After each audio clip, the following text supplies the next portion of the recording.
거룩하시고 감사하신 하나님 아버지, 오늘도 다니엘서의 말씀을 통해 세계 모든 주권이 나의 삶과 또 우리의 가정과 교회와 모든 통치자들의 삶이 주님의 손안에 있음을 깨달으며 나를 위해 이 땅에 강림하시며 책쟁에 맞으시고 고난받으시며 십자가를 지신 만왕의 왕 만주의 주 예수님께 우리의 믿음을 두며 기도하며 하나님의 말씀에 순종하는 하나님의 수협에 나온 모든 지혜들을 낼 수 있도록 주님 이 시간 은혜 가운데 함께하여 주시옵소서. 예수 그리스도의 이름으로 간절히 기도합니다. 아멘. 하나님의 은혜의 말씀 오늘은 제8장 다니엘 정한 때 끝에 관한 것, 다니엘서 강의 8번째 시간, 우리 19절에서 27절 한 절씩 함께 교독합시다. 다니엘서 8장 19절. 이르되 진노하시는 때가 마친 후에 된 일을 내가 내게 알게 하리니 이 환상은 정한 때 끝에 관한 것임이라.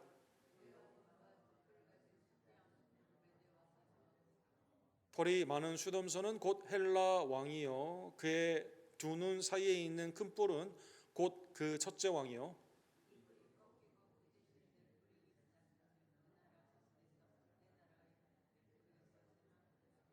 이 내 나라 마지막 때에 반역자들이 가득할 즈음에 한 왕이 일어나리니 그 얼굴은 뻔뻔하며 속임수에 능하며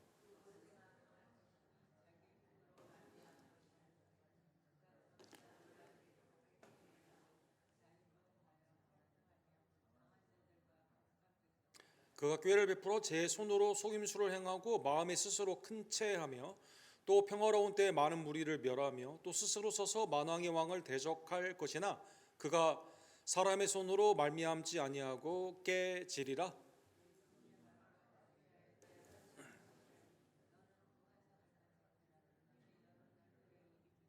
27절 같이 읽읍시다. 이에 나 다니엘이 지쳐서 여러 날 앓다가 일어나서 왕의 일을 보았느니라.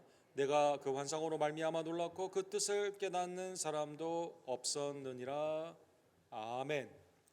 우리 다니엘이 본 우리 환상에 대해서 함께 상고하기를 원합니다. 이 7장에 4개 괴물처럼 있는 그러한 짐승의 환상이 있었는데 오늘도 본문에 보면 동물을 비유하여 하나님의 마지막 때 정한 때 일어나는 그러한 환상을 함께 하나님의 말씀으로 상고하기를 원합니다. 로마의 시대가 박해의 시대였는데 특별히 4세기에 로마 황제 중에 마지막 박해자라고 하죠. 디오클레티아누스라고 하는 우리 4개 지역으로 로마의 영토가 넓어지게 되면서 영토를 이렇게 나눴습니다. 그래서 오른쪽에 있는 초대교회가 당시에 많이 있었던 이 터키 지역, 그 다음에 이제 그 동쪽에 있는 그 지역까지 이렇게 크게 박해를 했던 그 왕이 있었습니다. 그래서 기독교를 제국을 위협하는 하나의 세력으로 보게 되고 로마의 전통 종교를 부흥케 하기 위해서 가장 혹독하게 예배를 드리는 사람 다 잡아가고 목사님들 다 잡아가고 죽이는 그러한 일이 있었습니다. 그런데 이 사람이 이제 그 마지막 그 환란의 때가, 그래서 초대교회 당시의 기록들을 보게 되면 묵시의 문학들, 이때 이제 종말이 있어서 어떻게 정말 적그리스도가 진짜 나타나서 이렇게 우리에게 종말의 때구나, 그리고 주님이 곧 오실 거다라는 묵시의 신학 이 책들이 그때 많이 신앙책 중에 많이 쓰여지게 되고 목사님들에게 많이 설교가 되어졌다고 합니다. 그래서 이 마지막 때 정말 이제는 세상의 끝이구나라고 생각하고 이 디오클라디아누스는 언제 과연 죽는가 사람들이 막 고통스러워하는 그때 영원할 것 같은 이 사람이 얼마 가지 않아서 죽게 됩니다. 303년에 핍박이 시작됐는데 311년에 오른쪽에서 두 번째 황제인 갈레리우스가 자기 아내하고 자기 자녀들은 다 예수님을 믿었다고 해요. 핍박을 쭉 하다가 마지막에 밀라노 칙령이라고 해서 회개를 하고 핍박을 멈추게 되게 됩니다. 그 다음에 이제 세 번째 있었던 콘스탄티누스 클로루스라는 사람이 이제 조금 더 기독교의 융화 정책을 펴게 되고, 그리고 이 사람의 아들인 콘스탄틴 대제가 이제 모든 이 네 지역을 통합을 하게 되면서 승리를 하고 기독교를 공인을 하게 되는 것이죠. 그래서 이때 에베소 공회가 열리게 되고 콘스탄티노플에서 공회가 열리게 되면서 기독교의 기초가 이렇게 놓아지게 됩니다. 그러니까 마지막 박해 때 이게 영원할 것 같았는데 이게 8년밖에 되지 않고 조금만 더 믿음을 지키면 되는 거죠. 배교의 역사로 이게 안 되는가 보다. 교회를 떠난 사람들은 나중에 교회 받아들여야 되느냐 말아야 되느냐 이게 곤란한 문제가 생기게 되었는데, 이 마지막 때에 있어서 하나님께서 반드시 악한 왕들, 핍박을 하는 사람들은 그 심판을 하는 역사적인 대표적인 예가 된 것이죠. 오늘 본문은 7장에 이어서 두 번째로 다니엘에게 주신 하나님의 환상의 말씀이 있습니다. 8장 1절과 2절에 보면 이 시기와 지역이 매우 특이하죠. 처음에 나타난 환상 후에, 네 짐승의 환상 이후에 벨사살 왕 제3년, 이게 550년, 기원전 550년 경이 됩니다. 곧 이제 마지막 왕이니까 곧 멸망을 하게 되죠. 다시 한 환상이 나타나리라. 내가 환상을 보았는데 내가 그것을 볼 때 내 몸은 엘람 지방 수산성에 있었고, 엘람 지방 수산성은 어디입니까? 아직 이 메데 바사 왕국이 바벨론을 치기 이전이고 수도를 거기에 잡기 이전이거든요. 여기는 에스더가 활동한 때 아닙니까? 아에스로 왕 때 거기가 활동했던 수산성 아닙니까? 그런데 내 몸이, 그러니까 유체 이탈처럼 환상 가운데 거기에 있었고, 그 다음에 이제 그 수도에 있었던 이 강, 을레강이라는 그 강변에서 내가 거기에 서 있는 것을 보게 되는 것이죠. 그래서 굉장히 특이하죠. 아직 나라가 제국이 완전히 일어나기도 전에 하나님께서 몸을 거기에 보여주시고 그 강가에서 하나님의 말씀을 증거케 하여 주신 것입니다. 꿈에, 오늘 본문에 보면 이 3절에서 12절에 보면 꿈의 내용이 4개의 짐승으로 이렇게 나와 있습니다. 첫 번째 꿈은 3절과 4절에 있는데 나중에 해석이 있기 때문에 이건 간단히 말씀드리겠습니다. 이 두 뿔을 달린 이 수량이 나타나게 됩니다. 그래서 한 뿔은 길고 한 뿔은 작은 이 뿔이 세 개를 다 제패하게 되죠. 서쪽, 북쪽, 남쪽을 다 들이받게 되면서 다 차지를 하게 됩니다. 그런데 이 수량이 죽게 되면서 서쪽에서 수렴소가 나타나게 됩니다. 서쪽에서 온 이 수렴소는요, 이 뿔이 있는데 이 두 뿔을 가진 이 수량을 바로 이기게 되고, 그 다음에 이 수렴소가 거의 모든 땅을 다 제패를 하게 됩니다. 7절에 보면 내가 본즉 그것이 수당에게로 가까이 나가서 더욱 성내어 그 수당을 쳐서, 그러니까 앞에 있는 두 뿔 가진 수당을 치게 되는 것이죠. 그것을 대적할 힘이 없으므로 그것이 수당을 땅에 엎드리고 짓밟았으나 수당은 그 손에서 벗어나게 할 자가 없었느니라. 그래서 이 수당이 수렴소에게 망하게 되는 것입니다. 수렴소가 스스로 굉장히 강해지게 되는데 이 큰 뿔을 아무도 당할 사람이 없습니다. 그런데 8절에 보면 이 뿔이 없어지게 되고 4개의 뿔이 그 안에서 다시 일어나게 됩니다. 그리고 이 4뿔이 있은 후에 이 뿔 안에서 작은 뿔 하나가 아주 극악적인 행위를 하게 하죠. 그래서 성결한 성전을 무너뜨리게 되고 아주 극악스러운 행위 가운데 하나님의 백성들을 죽이는 그러한 일들을 하게 됩니다. 그래서 12절에 보면 그의 악으로 작은 뿔의 만행이 나와 있습니다. 백성이 매일 드리는 제사가 넘김받으며 또 그것이 또 진리를 땅에 던지며 자의로 행하며 형통하더라. 그래서 이게 이제 하나님께 드리는 예배가 여기에서 멈춰주게 되게 되고 2300주야 동안에 이러한 일들이 계속 일어나게 되는 것입니다. 이게 오늘 본문의 앞에 다니엘이 꿈을 꾼 겁니다. 꿈을 꾸게 되었는데 이게 다니엘이 무슨 뜻인지를 몰랐어요. 그러니까 다니엘처럼 하나님의 지혜가 있는 자도 앞에 다른 왕들의 꿈들은 다 해석을 해줬지만 오늘 본문에 있는 이 말씀은 천사 가브리엘이 와서 해석을 해주게 됩니다. 16절에 보면 내가 들은즉 을레강 두 언덕 사이에 사람의 목소리가 있어 외쳐 이르되 가브리엘아 이 환상을 이 사람에게 깨닫게 하라 하니라. 하나님께서 가브리엘을 보내시는 거죠. 야 다니엘에게 가서 이 환상을 얘기해 줘라 라는 것입니다. 가브리엘, 우리 남자 이름도 있고 여자 이름도 있고 하나님은 나의 능력이다 라는 뜻입니다. 나는 하나님의 용사라는 뜻입니다.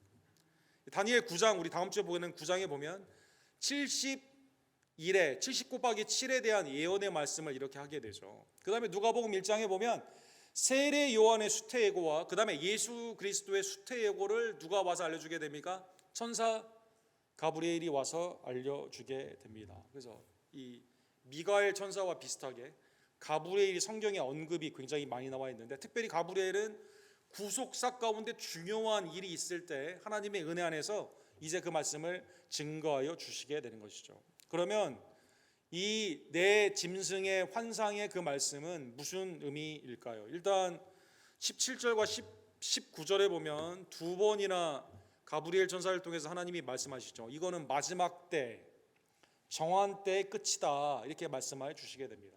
그래서 에스카토스, 마지막 때, 정한 때, 텔로스, 목적이 이루어지며 하나님의 구속사가 이루어지는 그거에 관련된 것이라는 것입니다. 17절에 보면 그래서 그가 내게 선 곳으로 나왔는데 그가 나올 때 내가 두려워서 얼굴을 땅에 대고 엎드림에 그가 내게 이르되 인자야 깨달아 알라, 이 환상은 정한 때 끝에 관한 것이니라. 19절에도 내가 내게 알게 하리니 이 환상은 정한 때의 끝에 관한 것이니라. 마지막 때, 정한 때의 끝, 그렇죠. 하나님의 목적이 이루어지고 그 가운데 모든 것이 맞춰지게 되는 그러한 환상의 말씀이다라는 것입니다.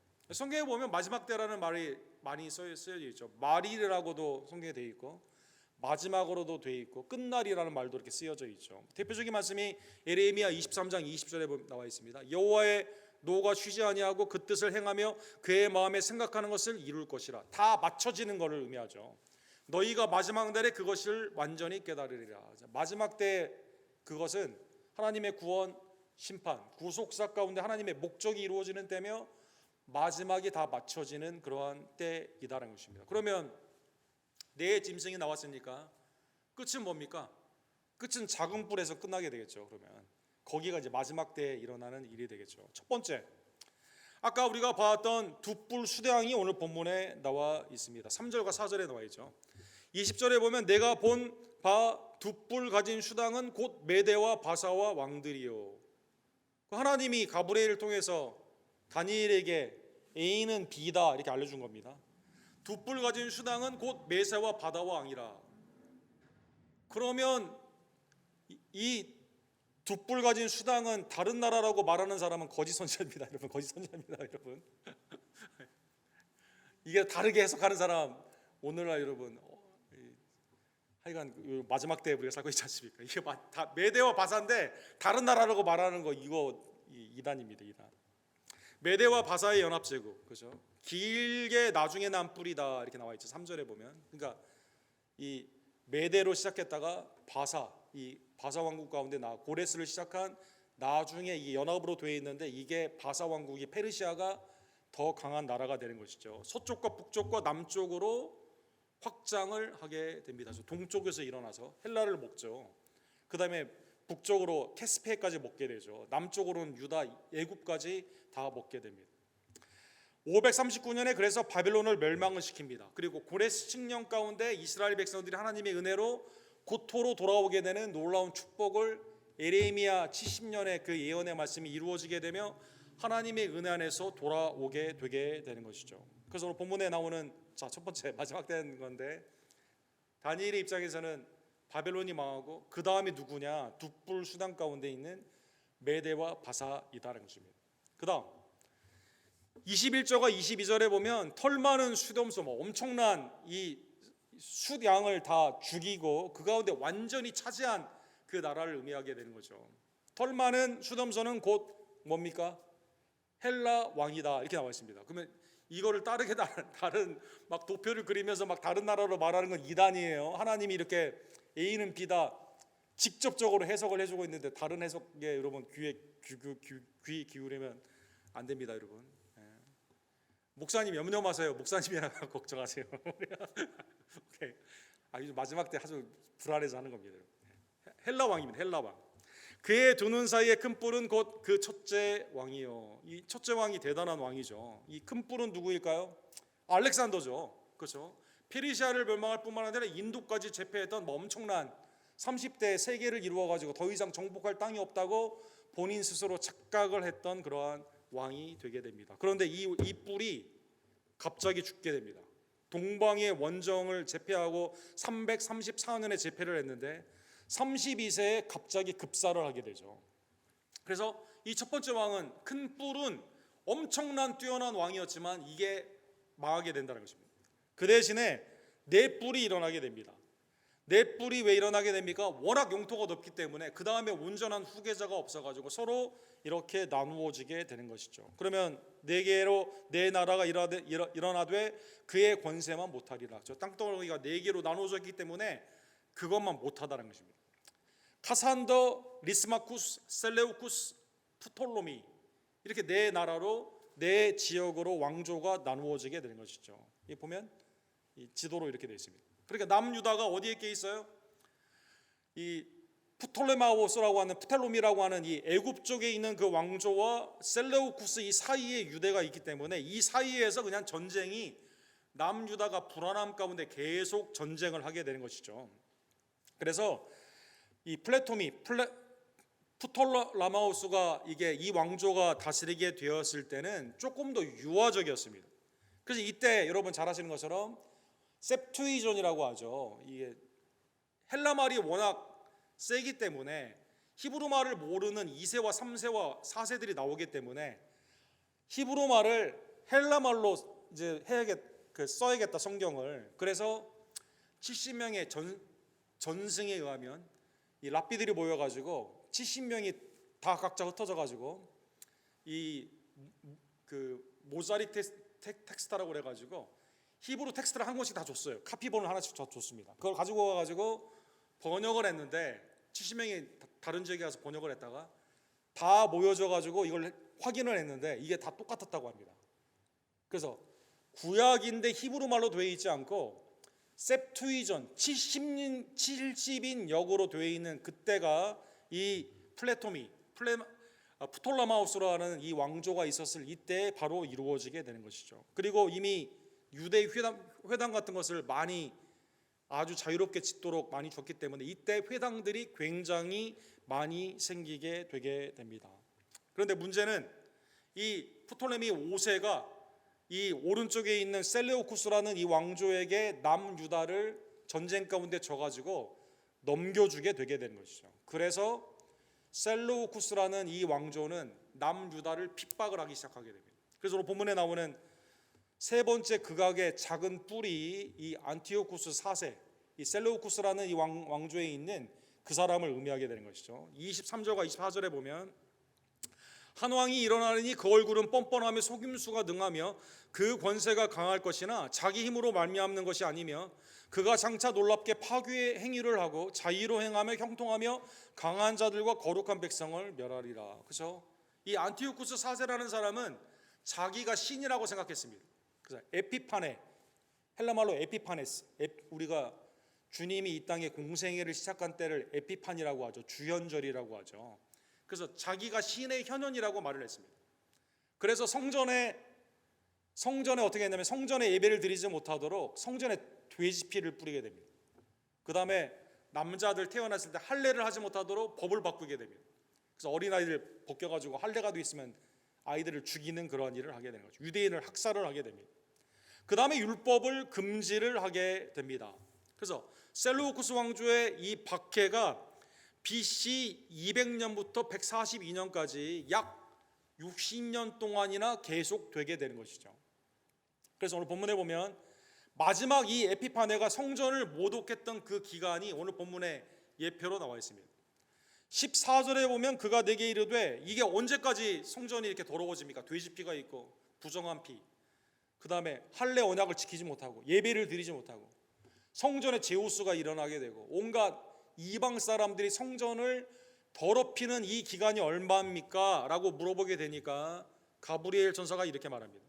그가 내게 이르되 2300주야까지니 그때 성소가 정결하게 되느니라. 그러면 오늘 본문에 보면 2300이라고 나와 있죠. 그 다음에 한글 성경도 잘 번역이 되어 있는데 주야 반대로 번역이 되어 있는데 창세기 1장에 보면 하나님이 창조하실 때 저녁이 되면 아침이 되지 않습니까? 저녁과 아침이라고 오늘 본문의 원문에는 나와 있습니다. 그래서 야주, 그러니까 2300일인데 아침과 저녁에 이스라엘 백성들이 뭘 했죠? 제사를 드렸거든요. 그러니까 2300이라고 생각을 하게 되면 6년 4개월이 되게 되는 거죠. 창세기의 방법으로 365일로 계산을 하게 되면. 그런데 이거를 아침 저녁에 한 번씩 제사를 드렸기 때문에 이거를 이 두 번의 제사를 더해서 날짜로 계산했기 때문에 이걸 2로 나누게 되면 1150일이 되게 됩니다. 그러면 약 3년 2개월이 되게 됩니다. 3년 2개월 정도 되는 그 기간이 사실 에피파네스가 가장 많이 혹독하게 성전을 가장 많이 모독하고 핍박을 한 그러한 시기가 되는 것입니다. 그래서 이때 어떤 일이 일어나게 됩니까? BC 167년부터 이 에피파네가 성전을 모독하는 일이 일어나게 되었는데 이 3년 2개월 정도 후에 BC 164년도에 성전이 정결케 됩니다. 오늘 보면 14절에 나오는 것처럼 어떻게 정결케 될까요, 여러분? 마카비 혁명이 일어나게 됩니다. 마카비안 리볼트라고 하죠.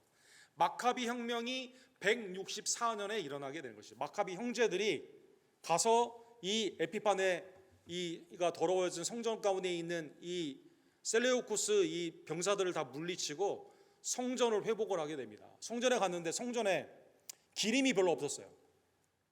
하루치밖에 기름이 없었습니다. 그런데 이 마지막 성전을 정결케 하고 하나님께 예배를 드리는 마노라라고 하죠, 여러분. 이 마노라가 있는 이 여덟 개 그 촛불이 있지 않습니까? 왜 이게 8개일까요? 가운데 빼고 왜 8개일까요? 이게 하루밖에 없었는데 이 기름의 기적이 일어나가지고요 8일 동안 이렇게 계속 타게 되었다고 합니다. 그래서 여러분 이게 다윗의 촛대하고 좀 달라요. 마노라라고 하는 이 촛대 가운데 이게 이제 이런 기적으로 일어나게 되는 것이죠. 그래서 이게 사랑하는 성도 여러분, 예수님도 요한복음에 언급하셨던 수선절이 되게 됩니다. 요한복음 10장 22절에 보면 예루살렘의 수선절이 이르니 때는 겨울이라 이렇게 되어 있습니다. 12월쯤에 지키게 되는, 그래서 이게 여러분 그 CBS나 월그린 이럴 때 가보게 되면, 특별히 유대인이 많이 사는 데 가보게 되면 성탄절 카드가 있는데 같은 시기에 많이 나오는 카드가 어디죠? 해피 하누카라고 해가지고 하누카, 이 빛의 축제 하누카. 이 성전을 정결케 한 거예요. 그래서 하나님 앞에 하누카라는 뜻은 데디케이션, 하나님 앞에 다시 성전을 봉헌을 한 겁니다. 마카비의 형제들의 이 게릴라전처럼 굉장히 열세였지만 하나님의 기적적인 역사로 성전이 이렇게 회복이 되게 되는 것이죠. 그러면 대적자였던 이 마지막 작은 뿔, 아주 극악한 하나님을 대적하고 사람들을 수없이 핍박하여 죽이고 그 가운데 성전을 더럽게 한 이 멸망과 가증에 있었던 이 사람은 어떻게 되었을까요? 25절 하반부에 보면 또 스스로 서서 만왕의 왕을 대적할 것이나, 하나님을 대적한 거예요. 그가 사람의 손으로 말미암지 아니하고 깨지리라. 사람이 죽인 게 아니라 하나님이 그를 심판하여 주시게 됩니다. 그래서 그가 전쟁에 참여했다가 갑자기 병사하게 되는, 에피파네스가 누가 죽일 암살한 것도 아니에요. 전쟁에 활을 맞아서 칼에 죽은 것도 아닙니다. 갑자기 급사하여 병사 가운데 죽게 되게 되는 것이죠. 대적자의 끝은 뭐예요? 3년 2개월의 환란의 기간이 분명히 있었지만 그 끝은 뭡니까? 하나님의 은혜 안에서, 아까 로마의 핍박이 있었지만 그 끝이 하나님의 은혜 가운데 온전히 기독교가 공인이 되게 되는 것처럼, 여기에서도 하나님께서 이 하나님을 대적하는 만왕의 왕 하나님을 대적하는 핍박자를 어떻게 하십니까? 그 가운데 심판하여 주신다는 것입니다. 자, 이 본문에 보면 마지막 때의 모습입니다. 그럼 우리가 질문이 생기게 되죠. 우리 그 세대주의나 안식교에 있는 사람들은 오늘 본문에 나오는 이 마지막에 있는 이 작은 뿔을 뭐라고 말할까요? 아까 말씀드린 그 기간을 2300을 연수로 계산합니다. 연수로 계산을 해가지고 이게 이제 거의 마지막 때가 된 거예요, 지금. 그래서 멸망에 가증한 것들이 일어나게 됩니다. 이게 이제 여러 가지 사람들을 지칭하기도 하고, 그렇죠. 그 다음에 이제 옛날에 그 ATM 머신, 그 다음에 밀레니엄 때 1999년에서 2000년 바뀔 때, 또 그 다음에 이제 여러 가지 새로운 그러한 것들이 나오게 되었을 때, 오늘날에 이제 AI라고 하는 사람도 있고, 이걸 늘려가지고 해석을 합니다. 대표적으로 안식교에서 그러고 세대주의에서 그렇게 말을 합니다. 그 성소가 정결케 된다는 이 의미 가운데 있는 역사가 지금 메데바사, 그 다음에 헬라 알렉산더, 그 가운데 있는 네 개의 그 왕조, 그 다음에 마지막에 있는 에피파네가 이렇게 연결되고 있는데 갑자기 마지막에 이걸 늘려가지고 해석을 하는 것은 오늘 본문에 나오는 하나님의 말씀의 엄격한 주의 방법이 아니죠. 그래서 여러분 거기에 현혹되시면 안 됩니다. 어쨌든 2300주야가 끝나게 되며 하나님의 성전이 반드시 승리를 하게 되게 된다는 것입니다. 그러면 우리가 또 여기서 조심해야 될 게 뭘까요? 그러면 벌써 다 끝났네요. 마지막 때가 끝났네요. 우리 지금은 천국의 삶을 지금 살고 있나요? 아니죠. 오늘 본문에 보면 이것은 하나님의 은혜에서 예수 그리스도로 성취되는 하나님의 성결의 성전의 말씀을 말씀하여 주시는 거지만, 주님이 오시는 그날까지는 하나님의 만왕의 왕 만주해 주신 그리스도를 대적하는 사탄이 아직도 있습니까? 없습니까? 괴멸하는 세력이지만 아직도 있는 거죠. 그렇죠? 교회의 시대에 아직도 교회를 핍박하고 순교케하며 그 가운데 하나님을 대적하는 세상에 아직도 공중권세 잡은 자가 십자가와 부활로 이미 예수님이 승리를 성취해 주셨지만 완전한 승리는 주님의 재림 때까지이기 때문에 하나의 패턴으로 이게 반복이 된다는 것입니다. 그래서 다니엘 이 말씀이 지금 이렇게 있는데 사도들이 어떻게 이것을 해석을 했습니까? 요한 1서 2장 18절에 보면 아이들아 지금은 마지막 때라 적그리스도가 오리라는 말을 너희가 들은 것과 같이 지금도 많은 적그리스도가 일어났나니 그러므로 우리가 마지막 때인 줄 아노라. 그렇죠? 주님도 말씀하셨잖아요. 마가복음 13장에 보면 이 제자들이 헤롯이 세운 이 성전에 너무나 아름다운 이 돌, 주님 돌 너무 위대하고 아름답죠? 주님 뭐라고 말합니까? 돌 위에 돌 하나라도 남기지 않고 다 그렇게 아름답고 위대한 건 다 없어지는 거거든요. 주님이 뭐라고 말씀하세요? 내가 그리스도라고 해가지고 여기 있다 저기 있다고 했을 때 가라고 합니까? 가지 말라고 합니까? 가지 말라고 하는 거죠. 사랑하는 여러분, 그때는 환란의 때에는 하나님의 말씀을 증거하는 자를 잡아가요. 공회의 랍비들이 막 잡아갑니다. 근데 염려할 필요가 없습니다. 하나님이 우리에게 뭘 주십니까? 스토마라고 하죠. 입을 주십니다. 입. 그때 무슨 말을 할지 성령이 말씀케 하여 주시게 됩니다.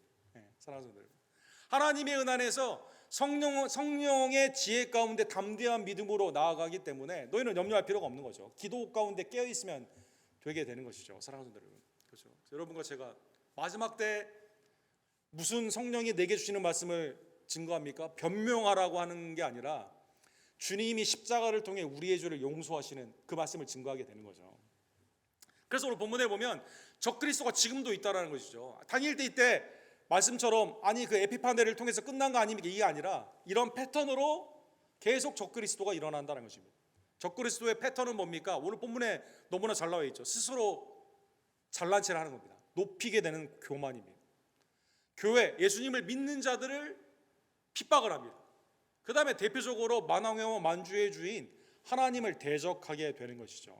그래서 지금도 적그리스도의 때 가운데 사랑하는 성도 여러분, 이미 그리스도가 승리하셨지만 여전히 주님이 오시는 그날까지 우리에게 있어서의 성화, 마지막 때 하나님의 남은 자들이 돌아오고 주님 앞에 구원받는 세상 끝날까지 주님이 함께 계시며 우리를 통해 땅끝까지 가서 성령 안에서 복음을 증거하는 이 중요한 시기에 우리가 있기 때문에 아직도 적그리스도의 이 패턴이 똑같이 지금도 나타난다는 것입니다. 그래서 위대하고 크고 아름다운 돌 이런 데 현혹되면 안 되는 거죠. 다 없어져요. 오직 주님의 말씀만 영원한 겁니다. 사랑하는 성도들, 주님이 성전을 완전케 하시고 완전히 성결케 하신 주님이 곧 또 성전이십니다. 오늘 본문의 말씀에 이 2300주야가 지나게 되면 나타나게 되는 완전한 성결의 때가 언제입니까? 그때 마카비를 통해서 성전이 리데디케이션 됐지만 예수님 때 그 성전은 어떻게 됐어요? 또 더러워졌거든요. 사랑하는 여러분, 강도의 구렬이 되지 않았습니까? 주님이 요한복음 1장 19절에 보면 이 성전을 헐라 내가 사흘 동안에 일으키리라. 그렇죠? 이 성전이 더러워진 완전히 그 경제권을 가지고 제사장부터 시작하여 장사의 소굴로 강도가 된 이 성전 가운데 주님이 제자들이 봤을 때는 이 돌이 너무 아름다운데 이거 다 헐어버리라는 것입니다. 사람들은 깨닫지 못하게 됩니다. 46년 동안 헤롯을 통해 증축했는데 이거 헐으라고? 그러나 예수는 성전된 자기 육체를 가리켜 말씀하신 거니라. 제자들이 나중에 예수님이 죽으시고 부활하신 후에야 깨닫게 되는 거죠. 육신의 이 성전, 보이는 템플은 다 더럽고 추하다는 거예요. 사람들은 인간이 지은 이거, 왜 이게 더럽고 추해요? 내가 이 안에 있기 때문에 더럽고 추한 거죠. 내가 더럽고 추하거든요. 사람들은 완전하고 성결하고 정결한 것은 예수 그리스도, 그분만이 우리의 성전이시다는 것입니다. 그래서 계시록 21장 22절에 보면 성 안에 내가 성전을 보지 못하였으니, 천국의 성전이 어디 있어요? 보이는 성전일까요? 그게 아니라 이는 주 하나님 곧 전능하신 이와 및 어린 양이 그 성전이시니라. 단번에 그의 몸을 하나님께 드리심으로 말미암아 주님이 우리의 성전이 되셨습니다. 주님 안에 있는 여러분과 제가 정결케 되었습니다. 칭의의 은총을 받았습니다. 오직 믿음 안에서 하나님을 기쁘시게 하는 하나님의 거룩한 왕 같은 제사장들이 되는 축복을 받게 되었다는 것입니다. 히브리서 10장 14절에 보면 그가 거룩하게 된 자들을 한 번의 제사로 영원히 온전하게 하셨느니라. 완전한 성전, 성결하신 성전이신 그리스도 안에 있는 여러분과 제가 주님의 지체 안에서 우리의 공로가 아니라, 우리는 다 더럽고 추한데 주님이 우리의 죄를 용서해 주시고 하나님의 은 안에서 우리를 정결케 해주시며, 지금도 이 성전은 그리스도를 통해서, 여러분과 저를 통해 지금도 성령 안에서 지어져 나아가게 되는 것입니다. 그러므로 오늘 본문의 말씀을 기억하며, 이 세상의 제국의 역사는요 하나님의 손에 있습니다. 하나님이 일으키시기도 하시고 패하기도 하십니다. 하나님이 교만한 이 세상의 권력들은 때로는 심판 가운데도 사용하시지만 궁극적으로 하나님이 그들을 심판하여 주신다는 것입니다. 그런데 하나님의 은 안에서 구원받은 여러분과 저에게는 주님이 예수 그리스도를 통해서 지금도 보호해 주시고, 하나님의 은 안에서 이 제국이 우리를 해치지 못하도록 영원한 하나님의 나라의 백성된 여러분과 저를 보호해 주시며 승리의 길로 인도하여 주시는 것이죠. 계시록 17장 14절 우리 다 같이 읽도록 하겠습니다. 그들의 어린 양과 더불어 싸우려니와 어린 양은 만주의 주시오 만왕의 왕이심으로 그들을 이기실 터이요 또 그와 함께 있는 자들 곧 부르심을 받고 택하심을 받은 진실한 자들도 이기리로다. 어린 양이 우리를 대신하여 싸우시는 거죠. 아니, 어린 양이 죽은 상처가 있는 그 예수님, 그분이 만왕의 왕 만주가 되어 주셔서 십자가로 모든 권세를 이기시고 지금도 성령 안에서 여러분과 저를 위해 중보하시며 하나님의 은 안에서 온갖 세상의 교만한 것들이, 온갖 미혹하는 지체들이 하나님을 믿지 말라고 믿는 자들을 핍박하고 있는 이때 우리를 보호해 주시며 온전케 하여 주시는 것입니다. 그런데 오늘 본문에 보면 어린 양 만왕의 왕 만주의 주께서 성도들을 보호하신다라고 해도 되는데, 오늘 본문에 보면 성도를 어떻게 표현했을까요? 주와 함께 있는 자입니다. 주와 함께 있는 자. 오늘 본문에 보면 그렇죠? 어린 양이 만주해 주시오 만왕의 왕이심으로 그들을 이기실 것이요 또 그와 함께 있는 자들. 주님과 하나 함께 있는 자들이 성도인 거죠. 주님 안에 있는 자들이 누구입니까? 주님의 부르심을 받은 자들입니다. 주님의 택하심을 받은 자들입니다. 그리고 그 안에서 여러분과 제가 성결케 되어서 하나님의 은 안에서 진실케 되는 하나님의 축복을 받은 것입니다. 오늘 본문의 말씀을 깨달으면 이 세상에 핍박이 없을 수는 없지만, 그러나 분명히 하나님이 승리하신 그 은혜를 다시 한번 기억하며, 그러한 의미에서 다니엘 제8장은 여러분과 저에게 무엇을 주는 말씀입니까? 가브리엘을 통해 하나님께서 승리의 예수 그리스도를 바라보게 하십니다. 우리에게 위로와 힘과 능력을 주시기 위해서 이 말씀을 해주셨습니다. 종말의 때를 두렵고 무섭게 하여 십자가와 부활 외에 다른 길로 내가 나아가야 되는 거 아닌가 염려하게 하는 것이 아니라, 이미 승리하신 그리스도 안에서 우리에게 위로와 승리의 기쁨을 주시기 위해 이 말씀을 주심을 다시 한번 깨달으며, 말씀을 통해 나는 지금 주와 함께 있을까? 나는 부르심과 택하심과 진실함 가운데 주님과 연합하고 있는가? 우리의 죄를 회개하고 나를 위해 죽으시고 부활하신 그리스도를 온전히 믿음 안에서 그 안에 거하며 그리스도의 승리의 이 소식, 주님이 너의 죄를 용서하셨다, 승리를 선포하는 하나님의 복된 종들 되기를 주님의 이름으로 간절히 축원합니다. 기도합시다. 사랑과 자비가 풍성하신 하나님 아버지, 오늘 말씀을 통해 특별히 하나님의 가브리엘을 통해서 다니엘 조사 그 해석을 잘 몰랐던 그 말씀을 친히 해석하여 주시게 되고 그리스도의 온전한 승리를, 그리고 그리스도 안에 있는 우리의 온전한 성결함을, 진정한 성전 되신 그리스도를 말씀 가운데 깨닫게 해주심에 진심으로 감사를 드립니다. 어린 양이 어디에 가든지 이긴다고 말씀하시고 만왕의 만주의 주께서 우리와 함께 싸우시고 승리하셨다는 말씀을 깨달으며 언제나 우리가 무엇을 하든지 세상 가운데 미혹에 넘어지지 아니하고 또 위협 가운데 두려워하지 아니하며 주님 안에서 온전히 평강을 누리며 주님의 택하심과 의롭게 하심과 진실케 하심을 온전히 믿으며 주님의 죄의 용서함의 이 아름다운 복음을 세상 가운데 그대로 증거하며 승리하는 주님의 승리의 기쁨에 동참하는 하나님의 복된 종들 될 수 있도록 주님 역사하여 주시옵소서. 예수 그리스도의 이름으로 간절히 기도합니다.